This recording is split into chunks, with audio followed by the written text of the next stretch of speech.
practitioners are in there washing their hands and are conscientious of infection control procedures, perhaps that's where we need to be moving, and that can help us control infections across the board.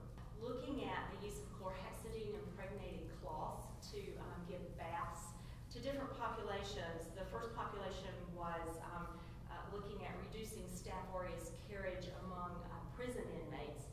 And in the second abstract, we're looking at giving these chlorhexidine baths to critically ill children to reduce bloodstream infections.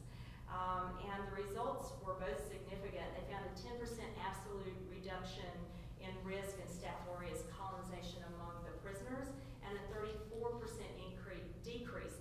decrease in bloodstream infections among the critically ill children. So this data adds to the information that we already had looking at the use of chlorhexidine baths in critically ill adults. The last thing that I wanted to touch on was drugs. So then how are we going to treat these resistant infections? And different types of therapies are now being looked at. So for example, phosphomycin for treatment of uncomplicated urinary tract infections in women. Phosphomycin is an actual old drug that is garnering new attention because of its activity against multi-drug resistant gram-negatives. It has activity against organisms that produce extended spectrum beta-lactamases as well as carbopentamases.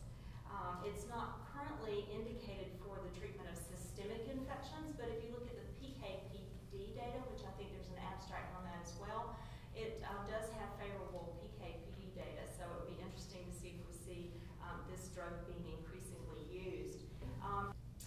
It examined the in vitro activity of bacteriophage therapy, or bacteriophages against methicillin-resistant Staph aureus. Now, bacteriophages, I'm sure you guys know, they're viruses that target, infect, and kill specific bacterial cells. Phage therapy was in vogue and first investigated in the early 1900s, around 1915, 1917. But then with the introduction of antibiotics, it fell out of favor.